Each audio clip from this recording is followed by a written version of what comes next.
It takes practice, commitment, vision, goal setting, determination, sharp focus, respect, and discipline. Once you learn it, you can apply it to all aspects of your life. The warrior's mindset prepares you for the largest competition ever, the competition against self. It shows you how to solve all problems at hand, maintain focus and a peaceful state of mind. We live in a competitive society. We live in a society that right now is fighting back and recovering from COVID-19 and all of the other devastating things that has impacted all of our lives. But we will never quit. Quitting is not an option. So thank you for joining in to this Warriors Mindset broadcast so we can always find a solution on how to step up, flip the script, and be a success in our life, regardless of the obstacles that stand in front of us.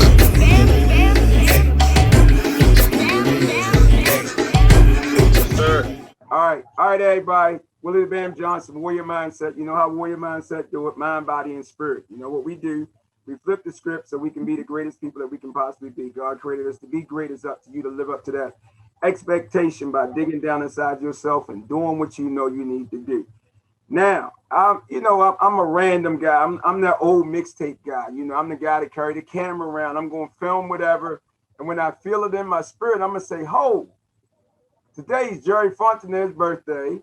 As a matter of fact, I seen this picture with Jerry Fontenaire's and my two little boys, which was precious.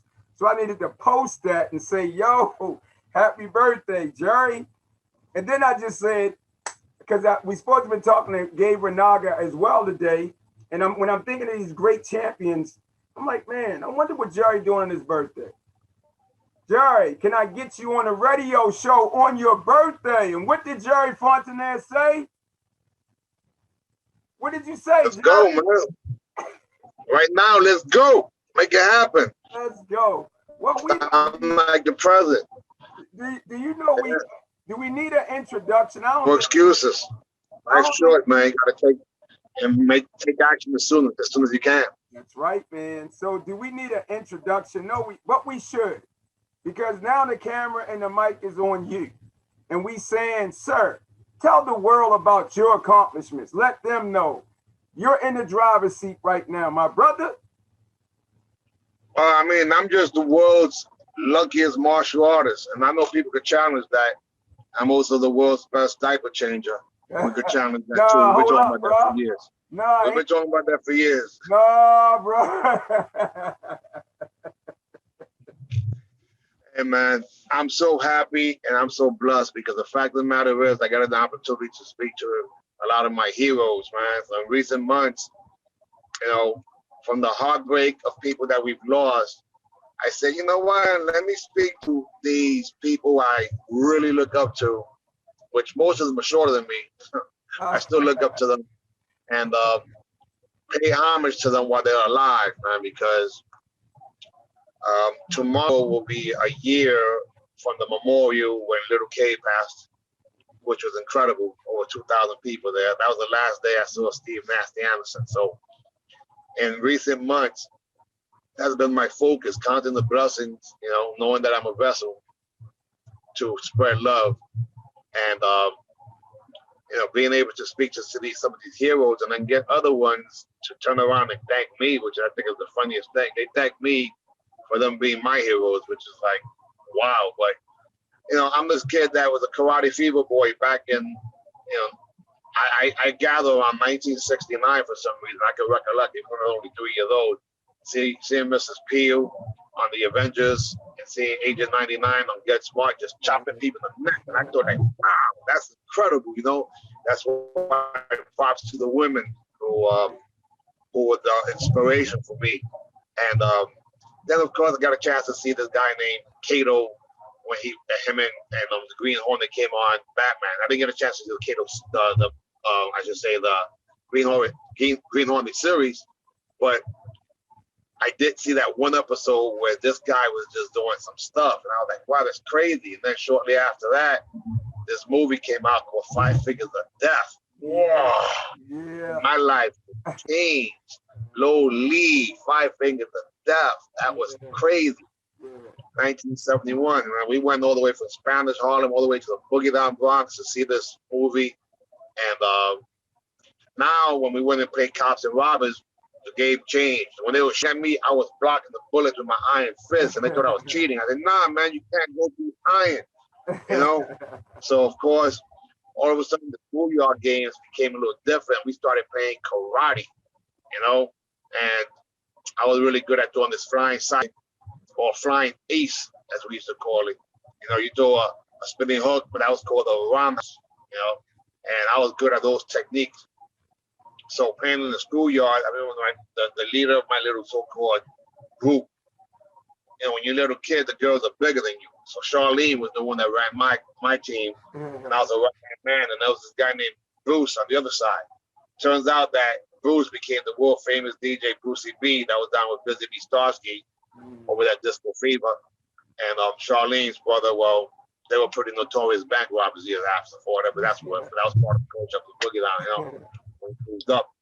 But it's crazy because even the group that inspired, or I shouldn't say inspired, that had us move away from Spanish Harlem, they even did martial arts. They were called the Young Lords, and that was a gang equivalent to the Black Panthers, you know, that started in Chicago. We relocated, or I should say, had a division in New York, and they took as activists for what would have been the garbage that was piling up in Spanish Harlem.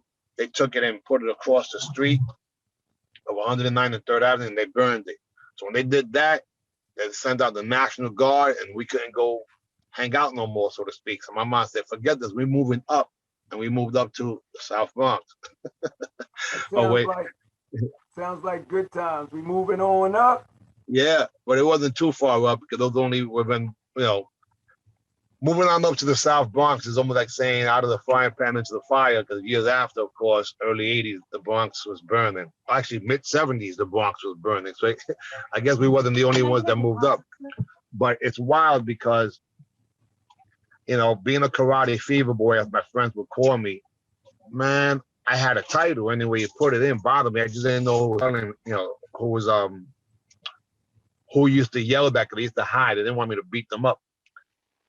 Years after, I get a chance to watch this thing on television called the Oriental World of Self-Defense, which of course we know today is derogatory. We probably would have been the Asian world, but back then that's what it was called. Right, and my instructor, Supreme Grandmaster Sang-Soo Tiger Kim, who I believe, and most people that I know that know of him agree, that he possibly has the best body we've ever seen in martial arts. This guy was just like a freaking brick house, you know, but he could jump through the air with the greatest ease, knock out what would be apples from people's mouths, and like William Tell from the top of the head. But we saw that on television, ABC Wide World of Sports, Channel 7, and that was huge.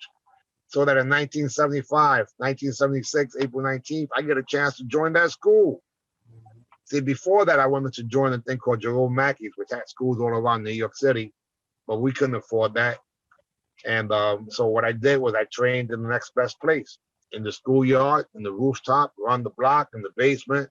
All you had to do was paint the yin yang sign, and you was in business. You know, you're doing your martial arts.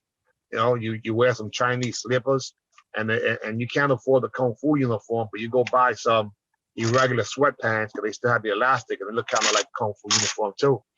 And you know, that becomes your little your crew, your clan, your clique that you're hanging out with. Those kung fu slippers were dangerous because the bottom were made out of plastic, and they were brown plastic, and those things would slip, and you would bust your butt. Remember, you didn't care. You know, they were pretty good in the grass. It wasn't too bad in the grass. And then you go buy the Chinese mock neck. Oh man, I had to save up for that thing. Had 3 little buttons. I wanted to be Bruce Lee, man. 1971, I got a chance to see this movie called Fist of Fury. Years after, we knew that it was called the Big Boss. Once I seen that dude, which kind of looked like the Kato guy, but I wasn't sure until years after. Man, I couldn't even eat potato chips the same way no more. My man had a flavor, even the way he ate his. I thought they were potato chips. I don't know if that was potato chips. I thought it was. I know he had this big bag, you know, a brown bag, and he jumped. Man, all of a sudden I wanted to jump. I remember when I jumped off the 3 little steps from the movie theater, I leaped like he did, you know. And it was like superheroes. You get when you see normal humans being like superheroes, like I looked up to, like the Flash and Spider-Man and the Hulk. Man, that to me was like, I thought a martial artist could run faster than anybody, could jump higher. You know, when I see David Carradine on Kung Fu, he couldn't tell me nothing because I was learning philosophy now. It wasn't a pebble, but you put a rock in someone's palm, hand, I would snatch that thing right out. You know, got to work on your speed. And I had to put my hands. It wasn't hot, you know, like in those movies, but it was hot water. I put hot water and I was making my hands to develop my iron fist. You know, like I ate that thing up as being the secret to becoming a superhuman. You know, I mean, David Carradine walked everywhere, so I walked everywhere. So let me And it didn't matter if I had to walk for 2 miles, 3 miles. That history that you talk about, and when I think of, you know, even the show, The Warrior's Mindset, everything that you're talking about represent that. That's the building of a warrior. And in your own words, because after that evolved, it took you to a whole new level in your martial arts journey. And that journey is the journey of a warrior. To make it through what you went through, because I ain't even gonna get to the hip hop part yet, but to make it through what you went through and to still be where you at today, and especially as a business owner, a champion, what did it take for you to really define that warrior's mindset to achieve your goals? Yeah, it was real simple because I had, again, a woman role model, which was my grandmother. My grandmother ran a block called 119 between 2nd and 3rd. And my cousins were the Renegades of Harlem. They made a movie about the guy. So this woman who didn't even speak English, that was about maybe 2 shades darker than you, had respect. And she had respect because she knew how to run business and she was a leader. And I was like, wow, you know, here's this woman who had 4th grade education, a Black woman in Spanish Harlem that doesn't even speak any English, but she's dealing with the police, the Italian mob, the Jewish mob. She's making moves, right? So to me, I learned about business from her and my godmother, who used to do food and run, you know, in food carts. But food carts weren't like what you consider a car. It was an actual cart, like a shopping cart almost, and you put food inside there and you made it happen. So when I first started working out in martial arts, I never realized that I was really developing the school. When we painted the yin and yang, I was the teacher. Mm-hmm. and I had a right hand and a left hand that were my what you consider my right hand and left hand, like in the Kung Fu movies. Years after, age 16, when I'm going to be a father, actually this is before I was going to be a father, I literally was trying to figure out how can I get more sparring? And this guy told me, well, come and work out with us. And we have this center you can teach there. They can teach. I want to teach nobody. I want to just, I need bodies. Yeah, yeah, we know that feeling. I need bodies. I'm 16 years old. They want me to teach adults. I'm like, what are you talking about? I'm not. So I figured, let me just, you know, work out with them. And I beat them up. But I said, remember, this isn't fair. I got to show them out what I did. So now I came up with a curriculum that to this very day, a lot of the things that I do are based on results. Because when I wanted to hook somebody up, I can't just be a bully. So I had to show them what I did. And as I was showing them what I did, they got it. You got it good. And then I would do something else. And then it turned out that they were learning a lot of techniques that actually were effective. So I figured, you know what, if I'm going to be teaching, I got to get paid. I don't got no job. So I said, I came up with an idea. So I'll charge you $50. So I got to make a flyer now. And I made the flyer for a Xerox machine, only black and white, of course. So because the photo had a shadow, it looked like I had this big afro. So people would come in, they would ask for the instructor. And I said, I'm the instructor. I said, no, the black dude. That black dude, man. I'm talking about. That's me. You know, they don't know. They don't know. And so from there, you know, Gene Boogie Frazier, one of the best fighters of all time to me, you know, he trained there. You know, and of course, one workout was like, you know, as long as it can last, 2 hours, 3 hours. You know, you do push-ups until you bleed. You know, and maybe you don't bleed, you then do the push-ups, right? Because we have to make sure that our hands are strong. And my brother, one day, you know, he's in class and he threw a fart, man. I was like, bro, you can't be doing that. give me some push-ups. It was his first day. Well, he was fat, man, so he couldn't do push-ups. He didn't have no knuckles. He was so fat, right? Right. And I said, well, you're gonna have to leave. You come back when you can freaking do some damn push-ups. A week after he came back, of course, he complained to mom. And rest in peace to my brother. There was few people that could do push-ups better than that guy, because from there he used that as inspiration. And that's how it was, guys. If you wasn't good at something, they sent your butt back home. You know, you playing basketball and there's 5 people in the team, and if you suck, they rather play with 4 than to have you. Yeah. Yeah. You know? So he was forced to go practice. You know, forget about playing with people that were older than you. You know, whatever it is. So what I learned was that you had to be able to develop results to get respect. You know, respect was the biggest thing. To be around elders, you had to learn how to use your mouth and your ears and your eyes in the same equation. You have to watch and listen 2 times more than you spoke. You know, be seen, not heard. But if you're allowed to be in that room and you're being seen, not heard, you learn a lot of stuff, because these elders, man, they were dropping just knowledge, but they were also make fun of you. In other words, they try to clown you, you know, and that was part of the entertainment. Right. You know, literally, you had to be mentally sharp too to be hanging out with the elders, because otherwise they'll say some stupid stuff. And in other words, you was the of the joke. If you're gonna hang out with us, you're gonna have to earn to be there. So you had to be sharp. You had to be observant. And if you really got good at that, they'll call you young blood, and then they'll allow you to come in another time. You know, whether someone was 2, 3 years older than you or 10 years older than you. So one of the things, before I go to that point there, I think of when you say they ask you to teach, and because I can register with that. When you in there, you training more for the tournament than try to teach. So they just have to be a part of your workout. I mean, and it's funny because I didn't realize till I get older that, yeah, I was a selfish person back then, man, because all you wanted to do was win. But you had to have that moment to get to this moment. Am I correct? And why? Why did you have to recognize that selfish desire and commit to being selfish in order to get to a point of being selfless? Yeah, well, at that time, to me, I didn't see it as being selfish until I realized that if I was just beating them up, then that wasn't right, man. That was being selfish, you know, because that means you're taking advantage of somebody. But I'm a team player. I've always been a team player. And if these guys were down on my team, I had to check to see if they were going to be able to handle it, right? So that first day, I got tested because these were grown men. I ain't beating up no little kids. I'm the kid. I'm 16 years old. I'm 130 pounds. These are grown men, Vietnam vets and what have you, and I'm sparring with this dude. So I sweep him.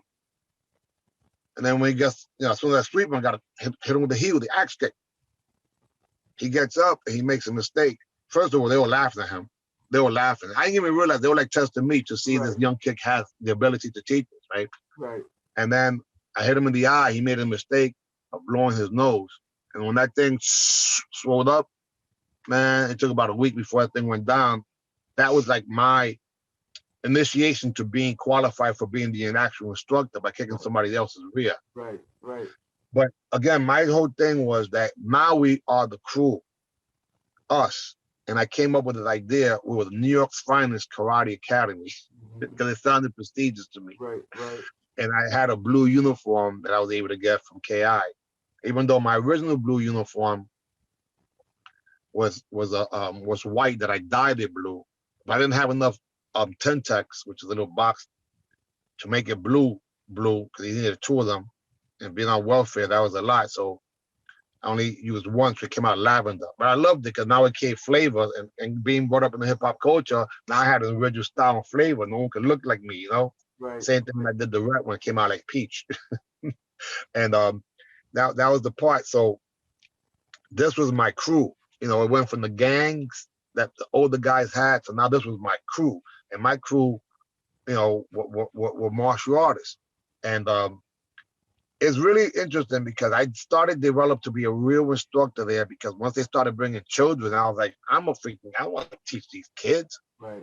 But I want them to fight and win. So I'm going to teach them all the stuff that actually works. So they all had the full split. They all could kick like the wind. And they were white belts. They didn't know that. But they training with me for a week or a month, man, you're learning a lot of stuff because the whole workout is 3 hours. You know, you're working out as often as you can. And if you don't work out there, then you're going to work out in the park. So they're not students, they're disciples, but so are you. All I'm trying to do is get as good as possible to get into Karate Illustrated. That's all I want to do. Because once I get into Karate Illustrated, I'm going to be rich. This is what I'm thinking. That's how naive I was. Now, mind you, just to backtrack, when I did join the Taekwondo school, which is at Sansu Tiger Kim, that was back in 1976. I competed in my first tournament in less than a month of training. And it's because in my mind, he invited me to the tournament. So I told Mom, he thinks I'm good enough to go to the tournament. So I'm going to go compete. You know, I didn't win, but I came back in the nighttime finals and I saw these two little kids that were fighting. Because back then, in some tournaments, first place was the actual nighttime show. Right. So the two people fighting for first made it to the nighttime, and they had won the Pee Wee division. And I said, man, next time I'm gonna fight one of those guys, and I'm gonna win. And that's exactly what happened. So I already had in my mind as a little kid, high standards and willing to put whatever it takes in terms of a work ethic.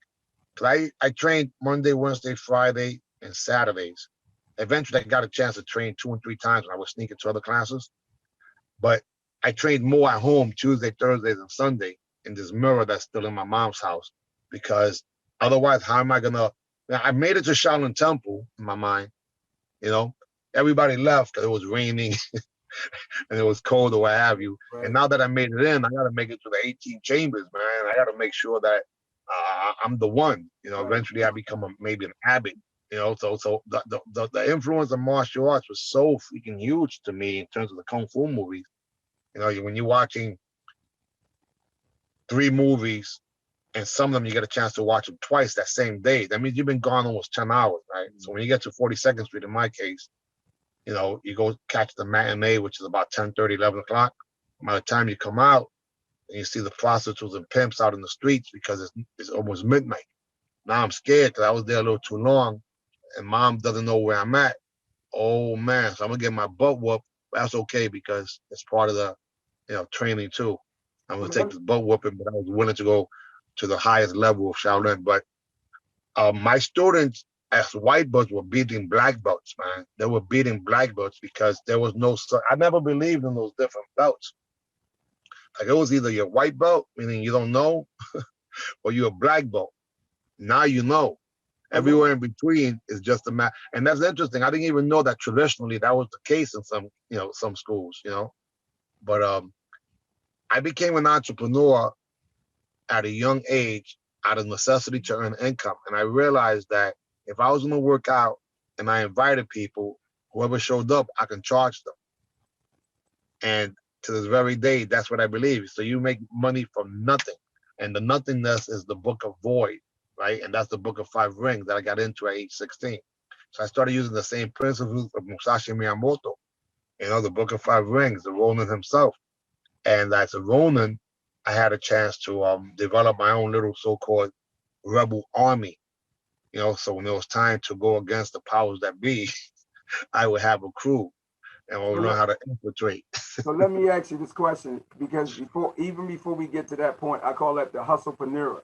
My man, Jeff Henderson, you know, guy who was like, I don't know if you ever heard of him, but he's like one of the top motivational speakers who was like one of the biggest drug dealers, but he flipped it around and became, they call him Chef Jeff. He's a chef now. And but the point that you had made about the training, because before you can open up a business, you got to have a good product. You know what I'm saying? That product got to be tested. And the thing that you talk about, one, when you talk about Karate Illustrated, but 2, the training. That training right there amongst other great people, it had to define the testing ground to make you believe that your product was a smoke. I'm going to use that term smoker because you understand what that means. How important is to make sure that if the product is good, you ain't got to sell. No. Like when Jim Boogie Frazier came to my school, you know, he didn't see a flyer. He saw me go to the tournament and see my students beat everybody. And even though they were white belts, people were fascinated because they were like, what the heck are these kids are doing? But I had that too. So as a little kid, I wasn't a little. I was never a little kid. I was a little man. Yeah, I say it. You know, my mom gave me the key. You know, I took care of my brother. You know, I was just a person that was responsible, but and it was a badge of honor. I know how to make breakfast at a young age. I know how to clean. I know how to cook. You know, my mom was preparing me. God forbid, you know, if it was weird. She never wanted me to be at the mercy of a woman, is the way she said it. You know, because sometimes if you don't know how to cook and clean, then I mean, you're gonna have to be at the mercy of somebody who does. And she wanted to prepare me for life. God forbid, she wasn't around, which is I think the job. And she's a teenage mother. She was 17 when I was born. But the thing about it was that when you win, you have a responsibility.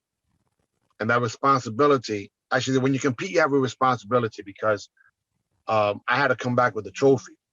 The money for the tournament, the $10 for 2 divisions, sponsored by a family and friend that wanted for me to give them a trophy. So my sponsors were my grandmother and all those other people that wanted a trophy too. I said, well, the way she got the trophy is that she paid for me to compete in the tournament. So I would compete and win 2 trophies, and then I had now some, you know, something to negotiate for the next person. So that's how I financed it out of my tournaments. Then my students, no one can listen. Whoever was in New York and competed with any of my students, they know that those people can fight. They can fight because there's a curriculum that works. That curriculum that works came from me wanting to make sure that I did not look bad and was embarrassed. Oh yeah, that's my student. Which one? The one on the floor bleeding, the one crying. Get out of here. So when I was teaching martial arts, I'm making sure these freaking guys were the best freaking possible. And that's where every time I went to a tournament, I would come back, I would have more students. People started jumping ship, and I was like, no, go back to over there. They said, no, but they don't do what you guys do. I said, well, here's America, so that's on you. But I would never approach someone to try to get a student. But these people were like, I want to be down with the winners. I'm like, but we're rebels. You know, we're wearing blue uniform. You guys wear white or black. You know, and then I changed the blue to a red uniform because once I put a clique together of guys of similar mind, the New York's finest demo team, and I got KI who have moved over to Queens to sponsor us uniforms and negotiated a deal. And I put the New York finest demo team because of the West Coast demo team, man. They had the freaking flavor, they had the style, and I was doing my version of that over here, but with a different, you know, just a little twist to it, because we were more fighters than the demo team, so to speak. But yeah. But the thing about where I'm going here, back then, because you got all these, and I'm not trying to, you know, put anything down. When we look at the state of martial arts today, everything is a duplication of someone else. It's not an authenticity. What you did, you took the authentic root of the struggle and the creative expression of what you're involved. You did exactly how martial arts was developed and art is developed.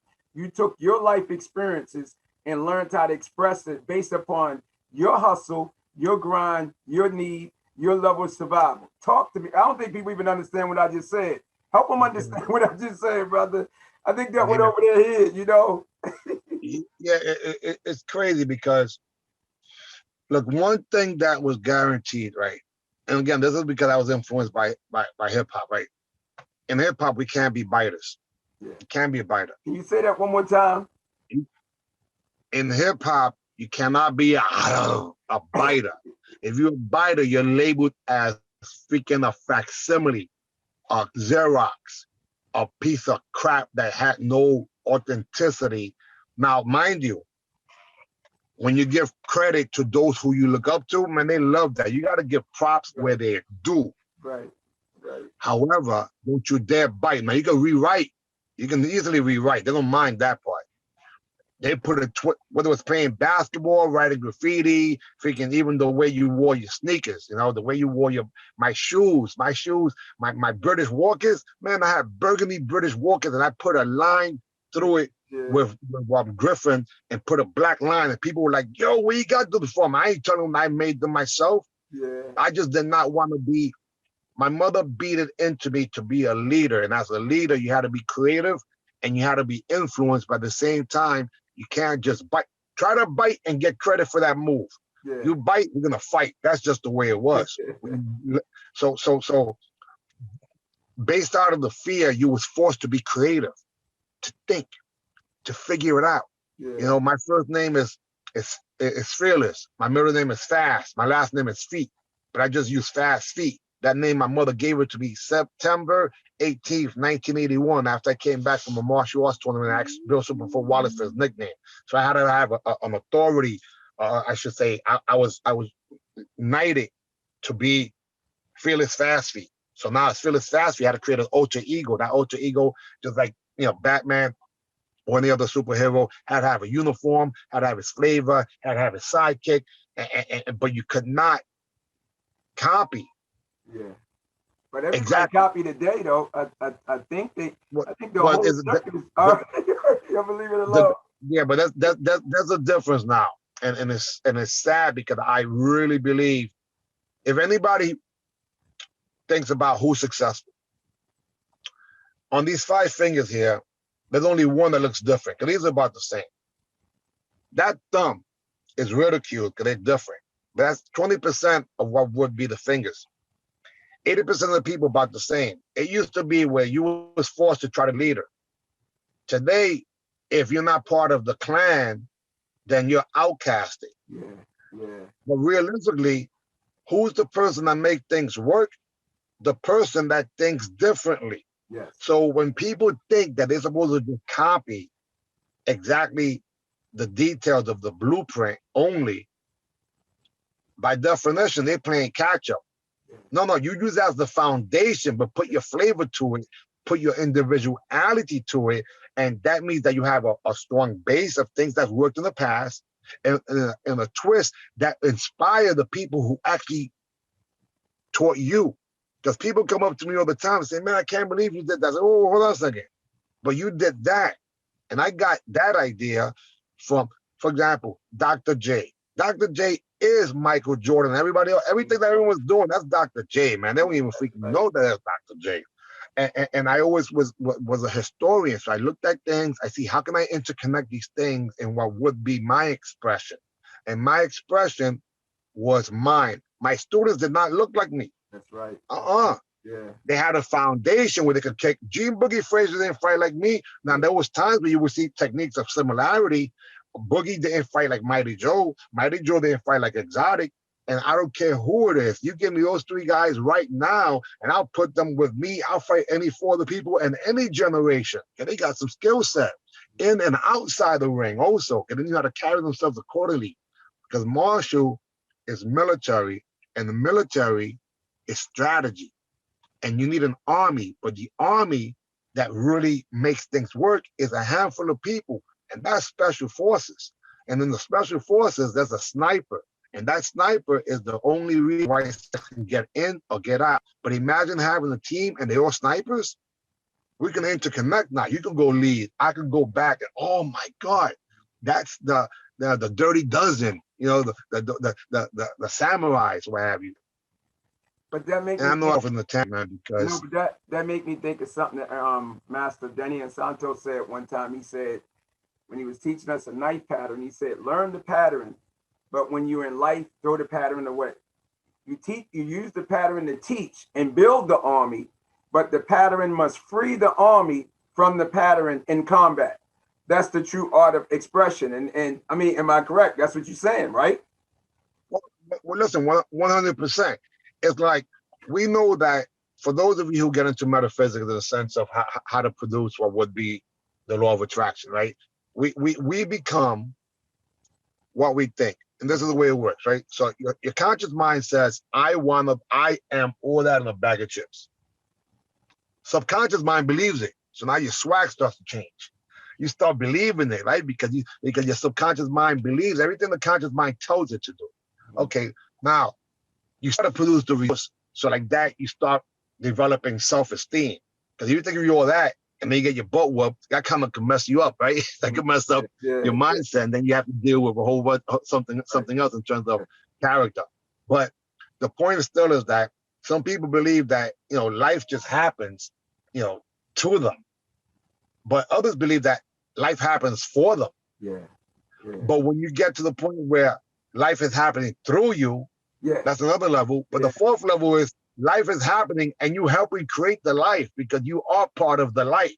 And your free will actually makes things happen. So whether it's good or bad, you had something to do with it. When people actually have what would be low frequency and they going into a lot of problems, you know one thing, the month that you went to jail or had a problem, that could have been maybe 3, 4, 5 times within a week's time. What the heck is going on over here? Because you was on a road, but the road was a negative road.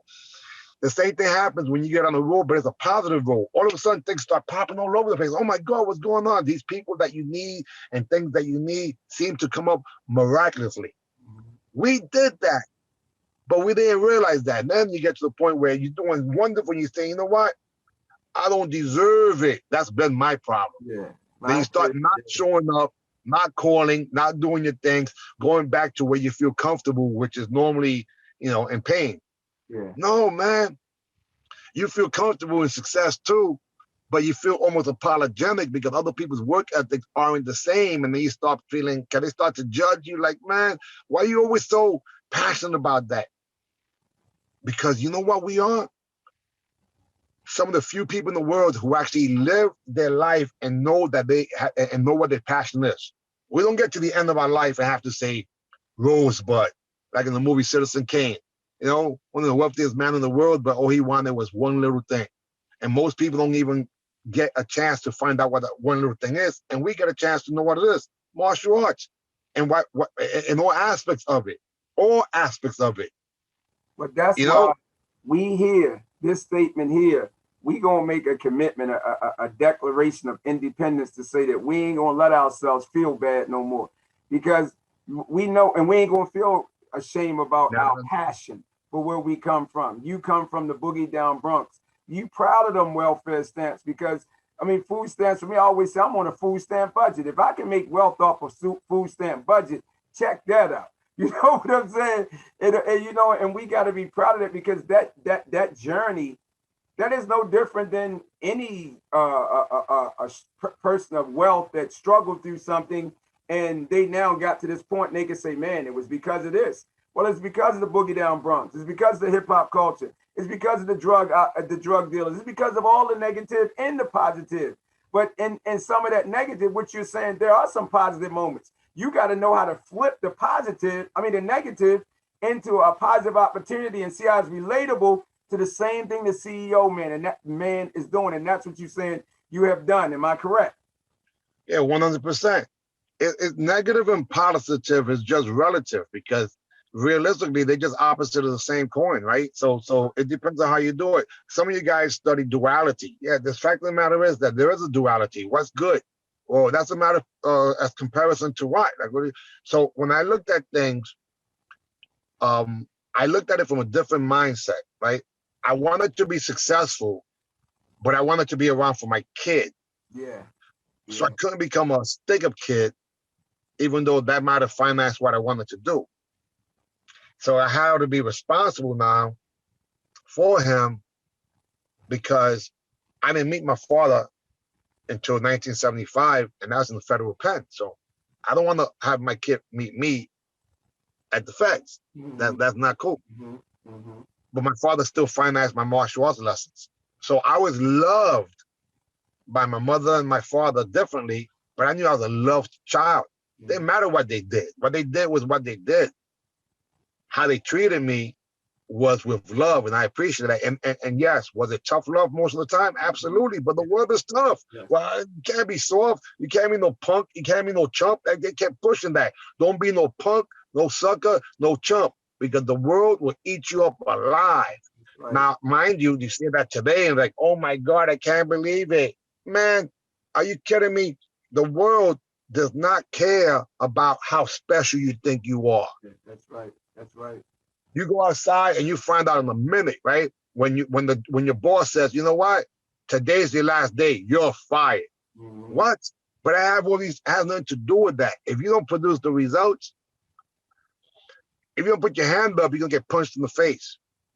I used to teach people like that. Now, when they would tell me about, I know this style, that sounds all good. Let's spar. That's right. How come I kicked in the face? Why did I kick in the face? Because you did not move. Forget about block. Move.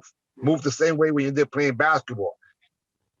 Man, so it's incredible because we all have to form it. We know what we're supposed to do, man. We know what we're supposed to avoid. We know what we're supposed to do. But what happens is that we're concerned about other people judging us. Man, I don't care what anybody else says. It doesn't really matter to me. Yes, it matters more for the people who I care about, but even they are not right 9 out of 10 times. They're just not right. With good intentions, they're trying to keep you away from pain. I don't want you to do this to try to avoid you from learning. Well, I know one thing. At age 16, I knew all the answers. At age 55 today, I don't know anything. That's right. I don't know anything. I don't know anything. Yeah. But I do know that people have to go through the process. Right? They have to go through the process. If a caterpillar is going to become a butterfly and you try to help that caterpillar come out of that cocoon, it never gets strong enough to be able to fly. It actually dies. So with good intentions, when you're trying to help people, they don't go through the process of getting strong enough to be able to survive in this rough world. That's right. And with good intentions, we make people incapacitated, unprepared. You know, I go to martial arts tournaments and I see people throw techniques and the gloves extended and they hit someone to the shoulder and they raise their hand, they get a point. Say, wow, they don't even realize that what they're doing is creating muscle memory. So God forbid. See, they didn't have to deal with this. I went to a martial arts tournament. It's in Brooklyn. I'm taking the subway in New York City. It's the early 1980s. I got this big trophy. I got it home now. From Brooklyn, about an hour and a half, and go through different neighborhoods through the train and all the stick-up kids, depending on where they were too. You got to get home with a trophy. Imagine winning the trophy and then getting stuck up. Yeah. Yeah. Bro, that was the hardest part. Now you come out the subway, you got to walk about 4 or 5 blocks. Now you got to make it there with that trophy. And you will hear people say, yo, that would look good in my house, things like that. What's that for? Karate? Oh, yeah, I ain't messing with Shorty. If you didn't have to deal with that, you guys don't understand what that is. Yeah. What that is. Yeah. Yeah. I always had to deal with that. So when I went to martial arts tournaments, even to this very day, I'm saying, man, you guys don't even realize you're being set up for failure because they just gave you a point and you think that you are a killer. Yeah. Holy smokes. No. Look, I remember one time, and I did an interview with Master Billy, and we were talking about that false sense of security. Because I remember at the tournament, it was a recent tournament, I ain't gonna say no names. I went out, it's like you said back in the day, somebody would crack a joke, but you start laughing, but you really don't realize the joke is on you. And they sitting back laughing even harder because you laughing at them making fun of you. So it's like, you don't get it. I said to the guy, I always had this little thing. I say, man, when I grow up, I want to be just like you. And most we know that. Oh man, stop playing, man. I want to be like you because that's what warriors do. We want to be inspired by one another. So this cat who was he's like one of the top people there, the world champ. I said, yo, when I want to be like you, man. He said, oh man, that's gonna be pretty hard. I see now. It's time to get punched in the mouth. You know what I'm saying? I had to let him finish, brother, because he was totally lost. He believed the hype. You know what I'm saying? I mean, Jerry, it's crazy, man. And it's like, what can we do, at least for the next generation, man? I said, you got to smell the funk, man. You got to stop and listen sometimes and realize if somebody playing on you, if somebody setting you up for failure, it's okay not to be in the in crowd to get to a point where they can't take what you have earned. Explain that to me. All right, so it comes down to this, right? Oh, man. You can't believe your own hype, man. We learned, and this is the street rules. Watch who you step on your way up, right, because you can see those same people on the way down. Right. That's right. You heard, and again, this is maybe a little hardcore for some people, but it's just the way it is. We also learned that don't ever take a gun out unless you're willing to shoot. That's right. Don't ever shoot unless you're willing to kill. And then you got to add Don't do the crime if you can't do the time. You know, so those types of rules, you're not there. Those types of rules make you realize that it's about respect Yes. and self-respect. Yes. When people would say to me, "You're the man," I would go, "Oh, I'm one of the men, I hope, because so are you. Yeah, You that's are right. also, we are the men," right? Yes. The biggest setup that you can ever have is someone blowing up smoke up your rear. That's right. These people believe other people bullcrap. And that's crazy because that's the biggest setup. Remember, don't say this word no more. Yo, he's souped up. Yeah, you soup up a car, the person with souped up ego. Yeah. That person now souped up who like, yo, it's just a matter of time before they burst that bubble Yeah. and get punched in the grill, and let's see what happens to him. Yeah. So let's say for all argument that happened to me, which it really didn't, but let's just say, man, he has a big mouth, man, kid's been meeting people, yeah, but he's bad. Now he got joke and goof, and now what? Wait a second, he's still doing forms while his jaw's wired up. Holy smokes, wait a minute, they took the wires out, now he's freaking winning more than ever. Now he's bigger, now he's stronger, now he's faster. Damn it, I wish they would have never broke his jaw. Yeah. Because at least there, he wasn't hurting us that bad. Yeah. Yeah. Was that the fight So- with so- Billy Blanks? Yeah, the best thing that ever happened to me in my life. But realistically, what I mean, let's think about this. The night before, and there's a photo of me in Time of the Last Dragon. I'm wearing a Billy Blanks patch. Billy Blanks is the reason why I started fighting black belt men at age 16. He motivated me. He said, "You can win today." And I'm like, yeah, he was my inspiration. People try to act like he's my nemesis. Are you freaking crazy? Quadrin Billy is family, man. I think it was in his house. I mean, he opened up the doors to his home when I was a youngster, right? Yeah. But regardless, that didn't mean that I wasn't going to try to knock his butt out. Because that's cool. We're fighting. You know, this is why we're going to have one of the greatest matches of all time. We're not going to turn around and not fight. Are you kidding me? We're in Madison Square Garden, ESPN TV. I'm in the nighttime finals. I'm fighting against my idol. Yeah. The worst thing I can ever do to my idol is punk up Yeah. and be like, no. So now he's respecting me. So I got to bring it to him. He respected me enough that he ended up breaking my jaw. Yeah. But he was threatened enough to have to do that. Did he do that on purpose? No, that wasn't the case. But he got knocked out twice that year too. Yeah. Yeah. Larry Kelly knocked him out where he was asleep before he hit the floor. Why was that? It was just the game that we played. You can't get mad at the water when you jump in to swim that it wet you. Oh, I got wet. Well, you jumped into the water. This is the game. It's part of it. But the point was that those are the opportunities to grow. Mm-hmm. You know, throughout the years, we've gone through freaking ups and downs and trials and tribulations, you and I, all of us. If we're lucky enough, we go through those things and we learn. You know, Job had it worse than all of us, man. So when you guys complain, and I know some people going through some really, really, really hard times now, no question about it. But realistically, this too shall pass, and you got to go out there and kick some. You got to do it because otherwise you're going to get yours kicked. That's right. That's the reality of life. So everything that we've learned in the past, you know, struggles is what prepared us for now.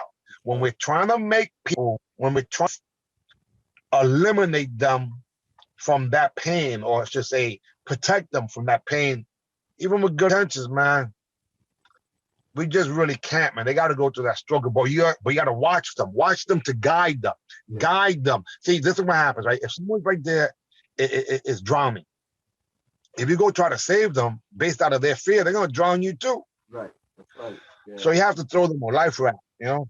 You have to throw them a little stick. And if for some reason they go down and don't come back up, that means they got to the point of no return. Then at that point, you have to reach in and drag them and then get them to shore and go through the process of reviving them. People go through that, whether it's drugs, whether it's alcohol, whether it's I used to own a martial arts school. How many people right now that we've heard want to commit suicide because they don't have their business any longer? It's a sad, sad situation. But they're bigger than that. The truth is you can have more students than ever. If you use technology, there's an opportunity right now to do more than ever. You can actually take your overhead and bring it down and have multiple streams of income.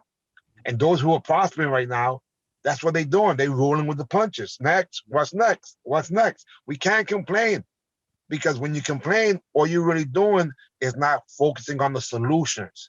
What can I do with that? What can I do with that? What can I do with that? You go back to the point where, as a little kid, if you're playing the pickup game for basketball or what have you, you want to be picked. That's right. Yeah. If you're not good, they're not gonna pick you. That's right. If they don't pick you, you go practice. And then your reputation starts to precede you, and now they start to fight for you. Yeah. I was that kid. He's on my team. Nah, man, I wanted him. Now they got into arguments because they wanted me down with them. Yeah. And that was because of what I did with my personal work ethic, my standards. And that's what I believe all of us have. We have that. Yeah, But somewhere along the line, we didn't get a chance to speak to your speak to the oldest person in your family about a subject matter that you know they're good at. And they'll save you so much time. Those mentors are like time machines. They will drop some bombs, some diamonds onto you that you will get that much better in a quantum leap. It'll take, because if you just shut up, listen, follow the formula, for those people who know that, now mind you, when you start to tweak it, they'll come back and give you, man, I love the way you did. Yeah. I just learned from you. Look, as you're speaking, I'm thinking Incredible. Something that I was just watching on my phone before you called, and it was an interview with Scarface. I love some Scarface, man. The rapper, I love Scarface, man. You're talking lyrical genius. He is a lyrical genius, and he was talking. And didn't do too bad in business because he ran rap a lot. I mean, he ran his division of Def Jam too. Def Jam South. Right. That's right. And one of the things he was saying, he was speaking to this generation. He said, man, how are y'all going to disrespect the hip hop culture? And we talk about the same thing you talk about with martial arts. And they went and they started showing, they said, how would you put this garbage out? And you sometimes you hear a rap song, man, it's like the state of martial arts. It's like, what the hell is that? What is that? It has nothing to do with the foundation. So the young kid got on and he was just like going at, I'm like, you disrespected Scarf out of all rappers, man. Are you really disrespecting Scarface? And the moral of the story is that Scarface was saying, man, you don't realize this is our life. It's like what you're saying. Martial arts is our way of life. We eat this, we breathe this, man. I mean, we ain't gonna let you destroy this. This got us off of welfare. This got us in a position to be where we at right now. How do you? And we always talk about that connection of how hip hop, that creativity is connected. And when everybody say, no, it ain't got nothing to do with one another, but they do. How do those two things parallel? Come on, Jerry. They keep telling me I'm crazy. Maybe because they see a black man coming doing hip hop, they think I'm, I don't know what I'm talking about. I'm sorry. Listen, the phrase today known as hip hop is a culture, right? And that culture is made up of 4 different elements, right? First element, of course, is the music, and that's the DJ. The DJ, the MC, and what would be the dancer, that's the b-boy or b-girl breaker. And also you had the graph, which is the art. So those are the 4 elements. However, you can add additional elements to that when it comes to entrepreneurship and when it comes to even security. Because if you don't have a skill set, then you're going to carry the crates for the DJ, and then you're going to secure that no one came to stick you up, because other crews are going to come and take your stuff. Right? So in other words, you had an army and everyone had their position. Now, August 11th, 1973, Kool Herc throws a party for what would have been his sister. And there was also a back to school party. And that was the so-called first hip hop today known as party. And the reason I say so-called, because there was also jams before that in the park, but there was no flyer. So the official party happened when they actually made a flyer and they went professional, and they charged 25 cents, so they went pro. Right? So that happened on hip hop. Today that's known as 1520 Sedgwick Avenue, which is where Hip Hop Boulevard is to this very day. Right? I sit on the advisory board for Hip Hop Boulevard. And one of the elements that I was involved with, of course, was a breaker, as a dancer. But I said, wait a second. Who was hip hop before hip hop was hip hop? And that's Bruce Lee. And they all agreed. That's right. So my division is I am the martial arts authority for Hip Hop Boulevard. And my job is to let people know that, well, not let people know, because if you speak to someone like Bambaataa himself, Mr. Biggs of the Soul Sonic Force used to compete in tournaments, Disco Dave of the Crash Crew, he still competes as Dave Thomas. Every industry, every town has had the equivalent to Hip Hop Boulevard, the first jams, the first crews, the first dancers, the first MCs. That Hip Hop Boulevard is in the Bronx, but there's a Hip Hop Boulevard name in a different area somewhere around the world. Right. The culture of hip hop literally is even deeper than martial arts, in the sense that they respect some of those, like respect their history. The ones that don't, they're here today, gone tomorrow. Yeah. It's like anything else. If you don't know the past, you can't understand how we got to the present, which means your future is screwed. So that timeline is so important. There's no such thing. Put it like this. Anyone that you speak to, first generation, they say Bruce Lee was their hero. Bruce Lee was the hero. Bruce Lee had that flavor, but not that flavor that Bruce Lee had. Wasn't he a cha-cha champion? Yeah. But that's a Spanish dance, right? It doesn't matter. It's just called movement and flavor and fun.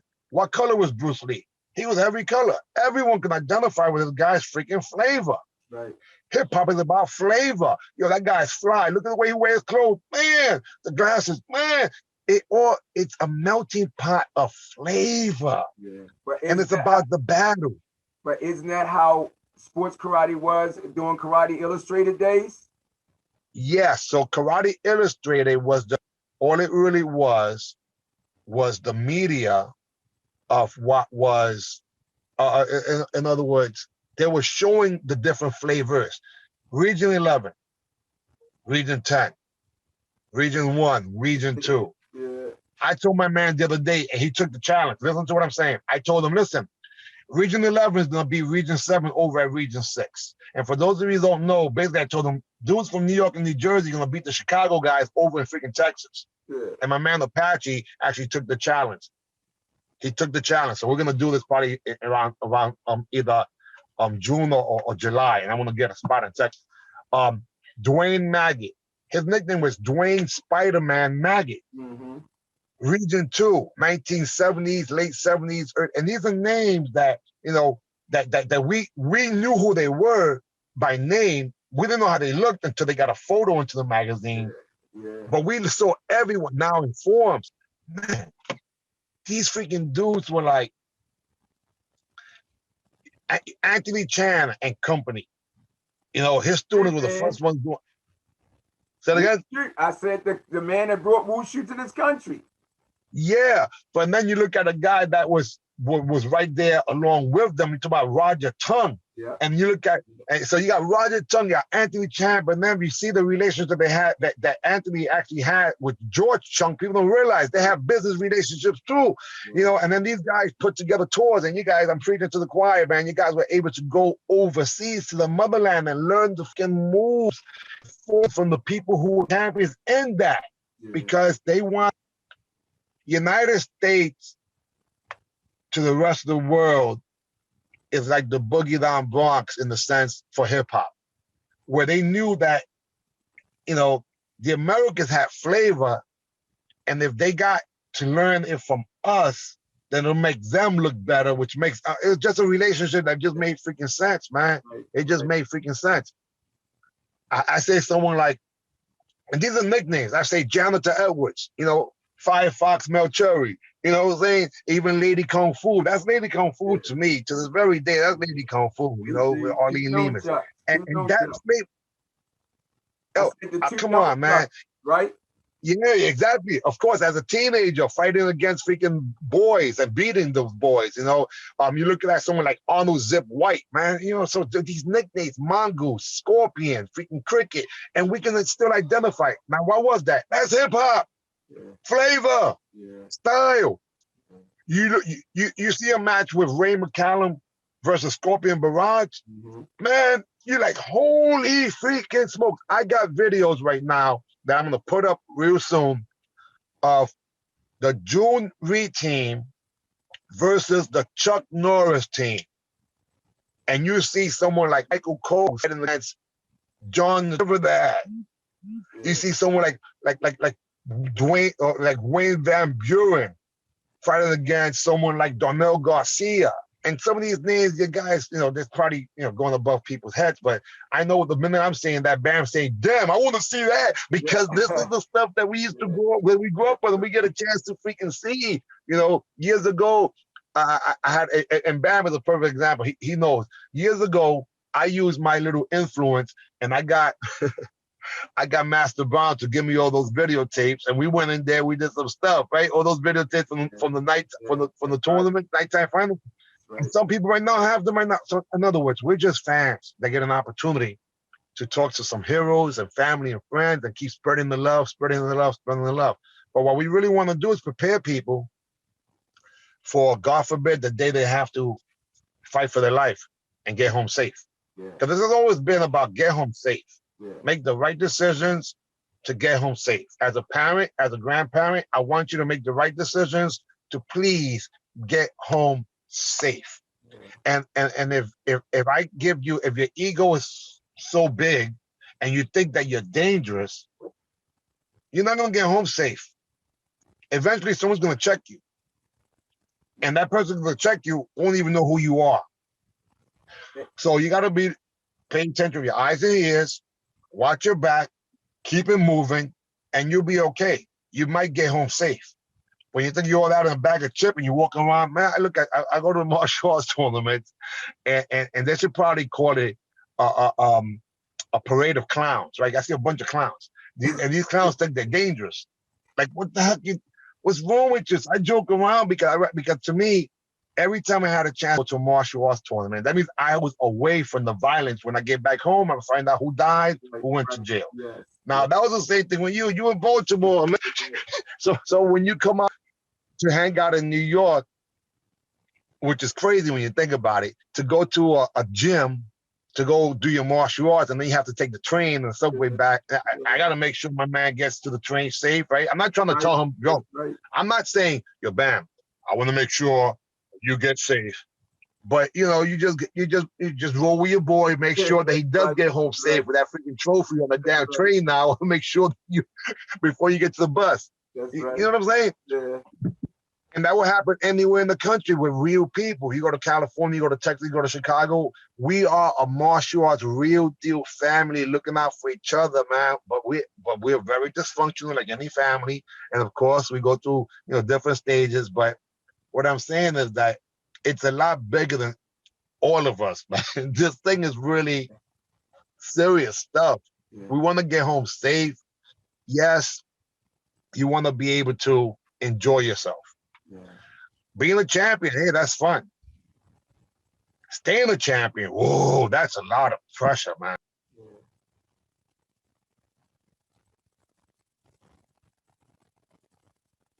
I'm losing you. Turn your mic back on. There you go. Yeah. Oh, no, that was my dad calling me for my birthday. Got to holler back at him. Okay. See, again, the reason why I took martial arts, he paid for my martial arts lessons. My dad, my mom hasn't called me. She probably won't, but they both still love me. It doesn't matter. You know what I'm saying? And I'm not sensitive to that. I'm appreciative that I'm still alive and I get a chance to speak to my dad, speak to my mom, speak to my kids. Come on, man. So I count blessings every day. But let's think about this. What can we really do? What percentage of the things that you wanted to do, Bam, did you actually get a chance to do so far?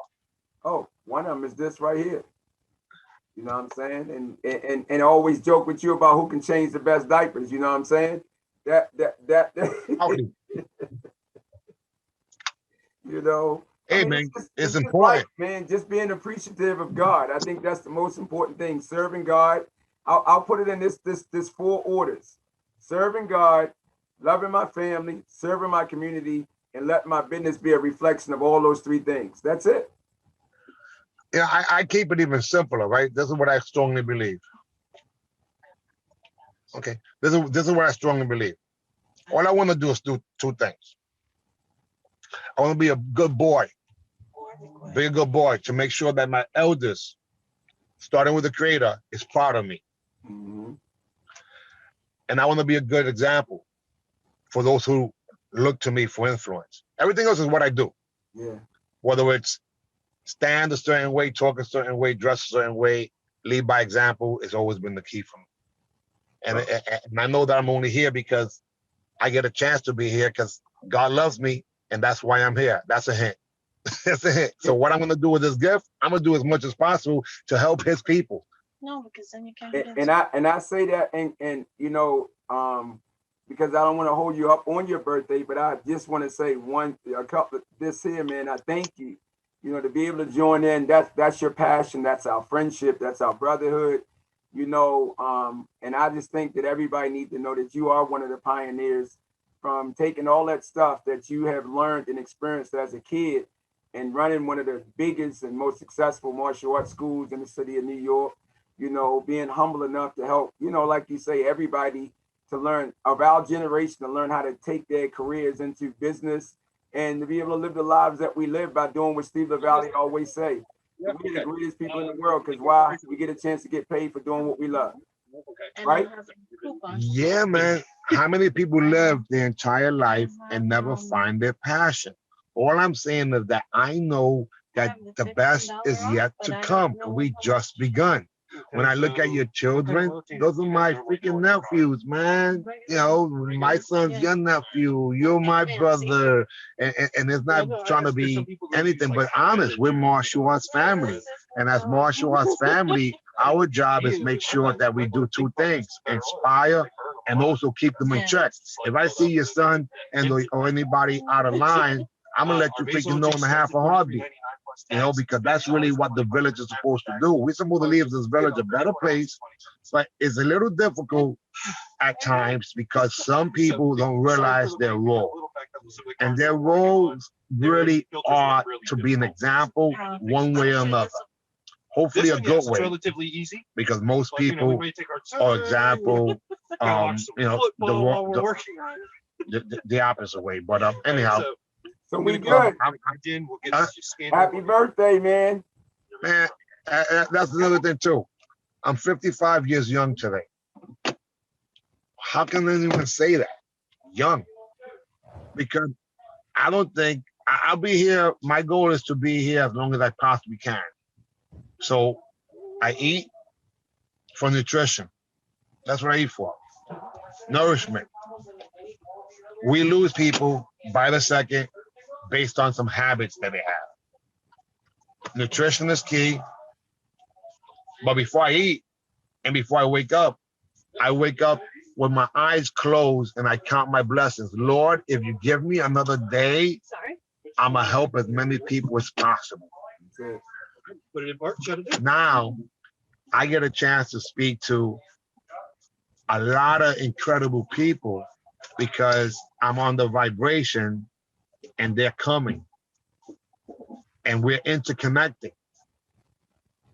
Pat Worley, man, this is a guy who I looked up to, like all those champions, comes up to me at the Junior Memorial, introduces himself to me. I'm like, sir, I'm one of your biggest fans. And I started regurgitating some of the things that he did. And how does that happen? I'm the luckiest man in the world, right? I get a chance to speak to some of my heroes, and they actually know who I am, which blows me away. Somebody else would be like, yeah, you know what I'm saying? What? Whoa, brother, you don't understand. If you have that attitude, oh my God, you don't even understand what them happened to you. You can't do that. God don't like no ugly. You can't do that. There's a thing called karma. You can't do that. But you can't say it loud to them because they don't want to hear that. So you tell them what they want to hear, and then you watch them. And you're like, oh man, they still haven't learned that lesson. So we'll come back in a few months or a few years. Maybe we can have that conversation. Yeah. But if you are a bully, and to me, someone who has a outbalanced ego that's not in check, they bullies. And the way they treat people. And when I see that, people say to me, I can't believe it. You've never changed. I said, I've never changed. But it is me. I changed my underwear, I changed my sock, changed my clothes. I'm supposed to change being happy and honest. And no, I'm not gonna change that. Fun, I snap on everybody. For those of you who don't know who's snapping, that's crank and rank. And I snap and I laugh at myself because like, what greater gift is there than to laugh? And that's the perfect way as we end. Remember that one time where you said, "Bam," the kids were running around, and I said, "Hold up, man, they got to keep quiet. Guys, shut up." And what did you say? Man, stop having fun. I just told my grandkids, stop having fun. And they look at you like, what's wrong? He's crazy, Yeah. You know, or they're running, I say to them, walk. And they're like, and they walk. Well, hey, man, I love you, bro. I appreciate you. And this is an honor as usual. Of course, the family, man, I'm looking forward to, guys, I'm really looking forward to being in the same room of all of the people who are real family, man. I mean, I pray that you guys stay healthy and healthy doesn't just mean, it starts with the mind. So warrior mindset, absolutely. Life is a war and you got to have the right mind in order for you to be in the war to win. And you get a chance to win by being here another day and influencing people the proper way. Anything besides that, don't fall. Don't believe the hype. Don't believe the hype. That's my man. Boom, boom, bam, bam, bam, boom, bam in the house, y'all. All right, brother. Love you, man. Love you too. God bless. Right, happy birthday. Peace. Yeah, AB. See ya. Yeah. You feel me, right? If I feel you, listen, guys, I don't feel him. I hear him because I don't want him to feel me, and I'll press charges. Don't be feeling on me, man. All right, man. See you later, bro. Thank you. Bye-bye.